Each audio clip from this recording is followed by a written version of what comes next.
जय शिवराय मित्रांनो, आज आहे 24 एप्रिल आणि उद्याच्या 25 ला सुद्धा वातावरण उष्णतेचं आणि पावसाचं असणार आहे। पहिली गोष्ट, आज 24 तारखेला मध्यरात्री सकाळी सांगितलेल्या किंवा काल सांगितलेल्या व्हिडिओप्रमाणे तिथे पाऊस चालू झालाय। तर तो भाग आहे दौंड परिसरातल्या पश्चिम भागामध्ये ऍक्टिव्हिटी झाली, तो जाणार आहे श्रीगोंद्यापर्यंत। इथे कुरुंदवाडी आणि कर्जत तसेच आणि काही भाग आहे करमाळा, इथे देखील मोजक्या भागांमध्ये पाऊस होईल। पुणे खेड या भागात लोणावळा परिसर देखील भाग आहे। जुन्नर पट्ट्यातल्या राहुरीकडील साईड आयल्यानगर साईडला देखील तुरळक ठिकाणी हा पाऊस होणार आहे।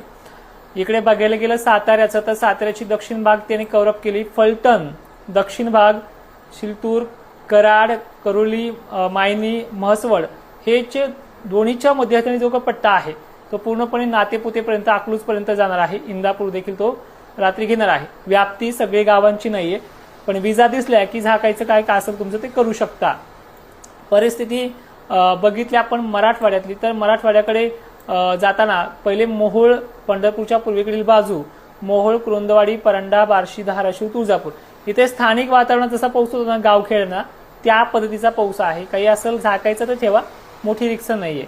लातूरच्या जर आपण पाहिलं तर लातूरमध्ये अनेक गाव अशी भाग आहेत ज्याचा समावेश आपण केला तर मसला, कोळम, केज असे काही भाग आहे। वाला, परळी या भागात मोजक्या ठिकाणी होण्याचा अपवाद दिसतोय मॉडेलनुसार।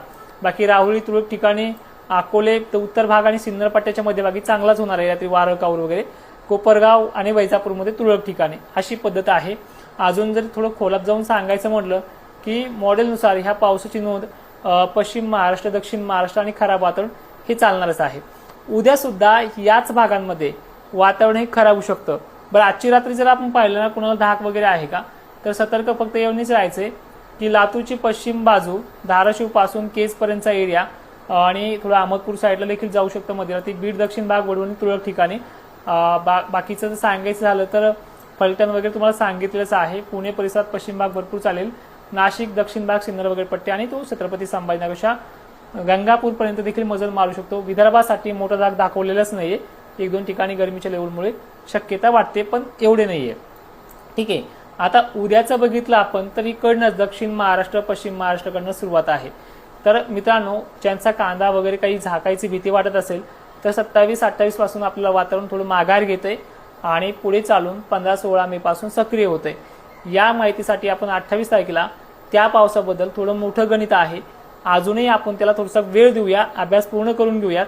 कारण की एक भाकीत असं सामोर येईल त्याच्यामध्ये की 15-16 पासून येणाऱ्या पावसाचं काही भागांना, गावांची नावं मी ते आज घेणार नाही जिल्ह्याची, पण काही भागांना पेरणीच्या